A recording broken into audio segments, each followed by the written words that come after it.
Kwamba Tanzania jana tulipata msiba mzito wa aliyekuwa makamu wa rais na waziri mkuu wetu mzee wetu Cleopa David Msuya. Naomba tusimame kwa dakika moja, kila mtu kwa imani yake tumuombe.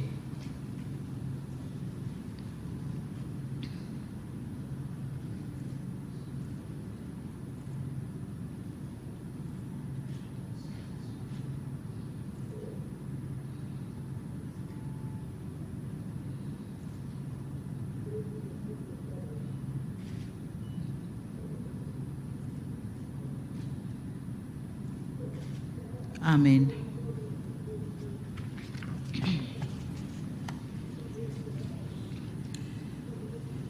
Ndugu wanahabari, mabibi na mabwana, leo nchi yetu imepata ugeni mkubwa.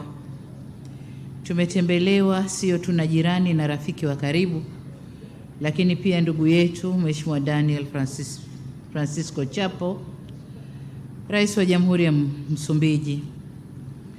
Nianze kwa kumshukuru sana Mheshimiwa Rais Chapo kwa kukubali mwaliko wangu na kuja kutembelea, na tumemkaribisha yeye na ujumbe wake hapa nchini. Baadhi yenu mtakumbuka kwa mwezi Juni mwaka huu, mara tu baada ya kupitishwa na chama cha Frelimo kuwa mgombea wa urais, Mheshimiwa Rais Chapo alikuja nchini ili kujitambulisha. Leo nina furaha kubwa kumpokea kama rais wa Jamhuri ya Msumbiji. Kwa namna ya pekee na kwa niaba ya serikali na Watanzania wote, nirejee tena pongezi zetu za dhati kwa Mheshimiwa Chapo kwa kuchaguliwa kuwa rais wa Jamhuri ya Msumbiji. Kwa hakika ushindi wake umepokelewa vizuri na Watanzania, na tunakupongeza kwa mengi ulioyafanya ndani ya muda mfupi, ndani ya siku zako 100, hususan kujenga uchumi wa kitaifa na umoja wa kitaifa na kurejesha amani na utulivu nchini Msumbiji. Hongera sana Mheshimiwa Rais. Nitumie fursa hii pia kukuhakikishia ushirikiano wetu wa dhati kwako binafsi na serikali yako katika kufikia malengo yenu ya maendeleo. Ndugu wanahabari, Tanzania na Msumbiji sio tu majirani na marafiki kama nilivyosema awali, bali ni ndugu wa damu. Ndio maana jamii za Wamakonde, Wamakua na Wayao zinapatikana kote Msumbiji na Tanzania. Kwa hiyo haishangazi kuona tuna utamaduni, mila na desturi zinazofanana na watu wetu ni wamoja. Uhusiano wetu uliimarishwa zaidi wakati wa harakati za ukombozi wa waasisi wa mataifa yetu mawili, hayati baba wa taifa Mwalimu Julius Kambarage Nyerere na hayati mzee wetu Amani Abedi Karume kwa upande wa Tanzania, na hayati Edward Chivambo Monlane na hayati Samora Moses Machel kwa upande wa Msumbiji. Viongozi hawa walifanya kazi kwa karibu sana enzi harakati za ukombozi, na kama mnavyofahamu kuwa chama tawala nchini Msumbiji cha Frelimo kilizaliwa hapa Dar es Salaam mwaka 1962. Na kwa wakati wa harakati za ukombozi, Tanzania ilisaidia Frelimo kwa njia mbalimbali hadi kufanikisha kupatikana kwa uhuru tarehe 25 Juni mwaka 1975. Mwaka huu Frelimo inatimiza miaka 50 ya uhuru wake, na katika mazungumzo yetu Mheshimiwa Rais ametualika Tanzania tuwe kwenye sherehe hizi, nasi tumemwahidi uwepo wetu inshallah. Ikiwa ni takriban mwezi 1.5 kuanzia sasa kabla Msumbiji kuadhimisha miaka 50 ya uhuru wake, Mheshimiwa Rais Chapo atatembelea kituo cha urithi wa ukombozi hapa Dar es Salaam, kinacholenga kulinda historia iliyotukuka ya ukombozi kwa nchi zetu. Hivyo ninakushukuru sana Mheshimiwa Rais kwa ziara yako inayotupa fursa nyingine ya kipekee ya kuzidi kuimarisha uhusiano kati ya Tanzania na Msumbiji. Ndugu wanahabari, muda mfupi uliopita tumetoka kufanya mazungumzo na Mheshimiwa Rais Chapo na ujumbe wake kwa lengo la kuimarisha ushirikiano katika nyanja mbalimbali. Kama mnavyojua, baada ya Msumbiji kupata uhuru, serikali zetu mbili ziliendelea kushirikiana kwa karibu katika ngazi ya uwili, yani bilateral, lakini pia kikanda na kimataifa. Tulianzisha tume ya kudumu ya pamoja ya ushirikiano mwaka 1977 na jumla ya mikutano 15 ilishafanyika iliyofanikisha kuanzishwa kwa ushirikiano kwenye maeneo mbalimbali. Eneo la kwanza ni biashara na uwekezaji. Kwenye mazungumzo yetu tumekubaliana kuwa licha ya ujirani na uhusiano wetu mzuri katika historia, lakini ushirikiano wetu wa kiuchumi bado haujenda sambamba na ushirikiano wetu wa kisiasa na kidiplomasia. Katika eneo la biashara na uwekezaji, tumekubaliana kuendelea kuboresha mazingira ya biashara na uwekezaji kati yetu, ikiwemo kuwawezesha wajasiriamali na wafanyakazi wadogo na wakati kufanya biashara kwa urahisi, yani tuwe na simplified trade regime.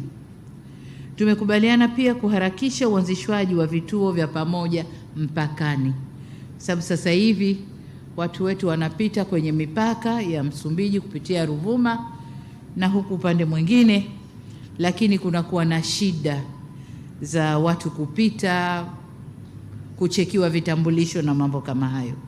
Lakini tukianzisha kituo kimoja cha biashara ambapo watu watapita vizuri pale Mtambaswala, tutarahisisha zaidi biashara zetu.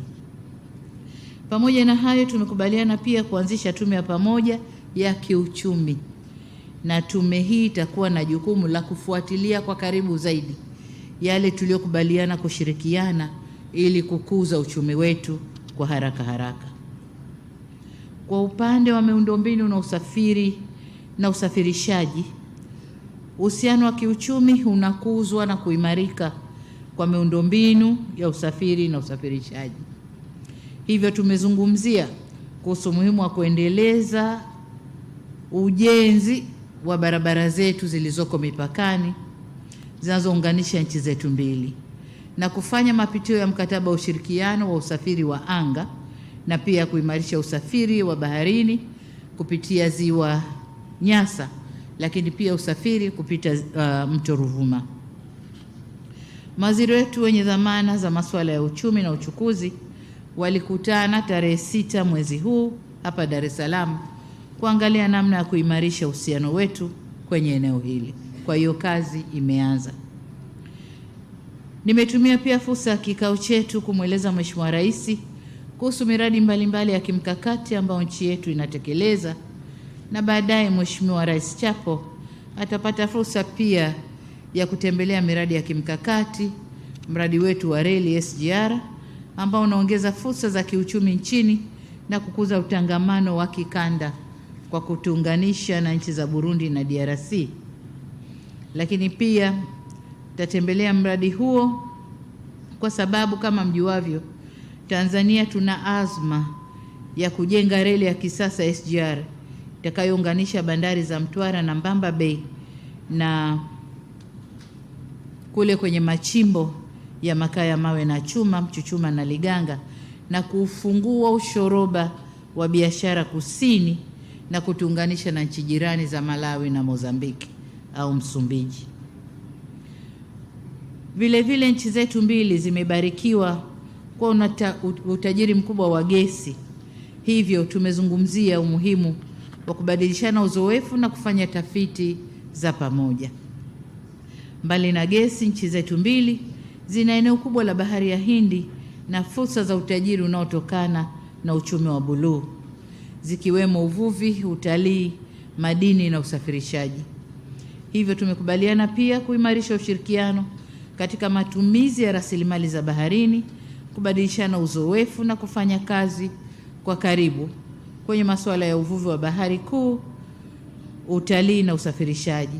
Na ndio maana kesho Mheshimiwa Rais Chapo atatembelea mamlaka ya usimamizi na uvuvi wa bahari kuu pamoja na soko la samaki pale Malindi kule Zanzibar kujionea jitihada tunazofanya nchini katika eneo hilo.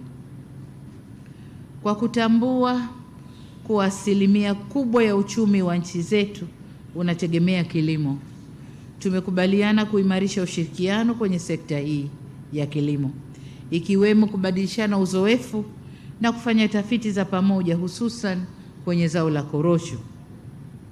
Kwa upande wetu Tanzania, tuna taasisi kongwe inayofahamika kwa utafiti wa zao la korosho iliyopo Naliendele, Mtwara. Kwa hiyo tumewakaribisha waje waone tunavyoweza kufanya tafiti hizi kwa pamoja. Maeneo mengine ya ushirikiano ambayo tumekubaliana kuendeleza uhusiano ni kwenye maeneo kiwemo mawasiliano, madini, elimu na afya. Kwenye masuala ya kimataifa, tumezungumzia kuendelea kushirikiana katika majukwaa ya kikanda kupitia SADC, Umoja wa Afrika na Umoja wa Mataifa ambako sote ni wanachama.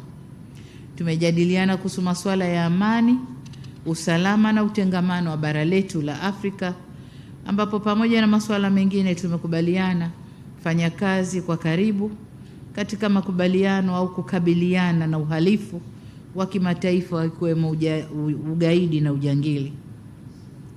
Halikadhalika, nimetumia pia fursa ya mazungumzo yetu kumshukuru kwa ahadi yake ya kumuunga mkono mgombea wetu wa Tanzania kwenye kinyang'anyiro cha mkurugenzi wa Shirika la Afya Duniani kanda ya Afrika, Profesa Mohamed Janabi. Ninapohitimisha, ndugu wanahabari, niseme kwamba haya ni baadhi ya masuala tuliyojadiliana, lakini kuna masuala ambayo sikuyagusa, tamwachia Mheshimiwa Rais Chapo ayaguse yeye, ikiwemo uhusiano wetu wa kisiasa na mambo mengine. Nitumie fursa hii kurejea shukrani zangu kwako Mheshimiwa Rais kwa kuja kututembelea na kwa fursa ya mazungumzo yenye tija na manufaa kwa nchi zetu mbili. Hiki ni kielelezo cha uhusiano wa karibu na wa kihistoria kati ya mataifa yetu mawili na dhamira yako ya dhati ya kuimarisha uhusiano huu, na kushukuru. Asante sana. Baada ya kusema haya, sasa nikukaribishe Mheshimiwa Rais uzungumze na wanahabari, lakini na Watanzania na wana Mozambiki. Asante sana. Asante sana.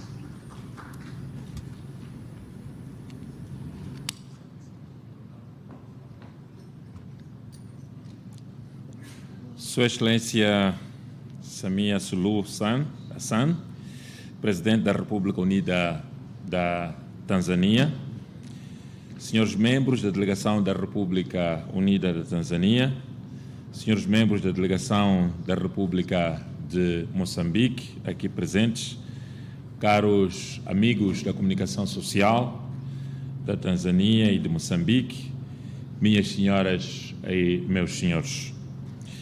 Antes de mais, queremos reiterar os nossos agradecimentos aqui a Sua Excelência, minha irmã, Samia Suluhu Hassan, Presidente da República.